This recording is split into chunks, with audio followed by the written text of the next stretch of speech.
চট্টগ্রামের সীতাকুণ্ড উপজেলার ছোট দারোগাহাটে সহস্রধারা ঝর্ণা উদ্বোধন করলেন সীতাকুণ্ড বিএনপির কেন্দ্রীয় নেতা লায়ন মোহাম্মদ আসলাম চৌধুরী।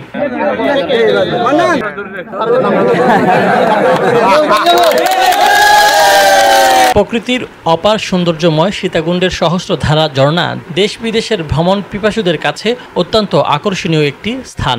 সারা বছরই দেশের বিভিন্ন প্রান্ত থেকে আসা নানা বয়সী পর্যটক আসেন সহস্রধারা ঝর্ণার সৌন্দর্য অবলোকন করার জন্য।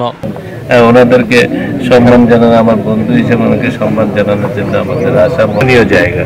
আমরা পর্যটনকে যদি আরো আগানোর জন্য স্থানীয় প্রশাসন সবার সাথে আলাপ করে আরো কি ব্যবস্থা নেওয়া যায় এগুলোর জন্য।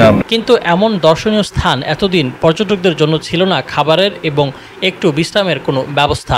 সম্প্রতি সেই সুবিধা নিশ্চিত করা হয়েছে। উদ্বোধন অনুষ্ঠানে উপস্থিত ছিলেন চট্টগ্রাম উত্তর জেলা বন বিভাগের কর্মকর্তা এস.এম. কায়সার, বারৈয়াঢালা বন বিভাগের রেঞ্জ কর্মকর্তা আশরাফুল ইসলাম। উক্ত অনুষ্ঠানে আরও বক্তব্য রাখেন সীতাকুণ্ড বিএনপির আহ্বায়ক কমল কদর, সাবেক উপজেলা বিএনপির সাধারণ সম্পাদক জয়নাল আবেদিন দুলাল, জেলা বিএনপির সদস্য জহুরুল আলম, পৌর বিএনপির সাবেক সভাপতি ইউসুফ নিজামী সহ আরও অনেকে। Desk report, Chittagong news.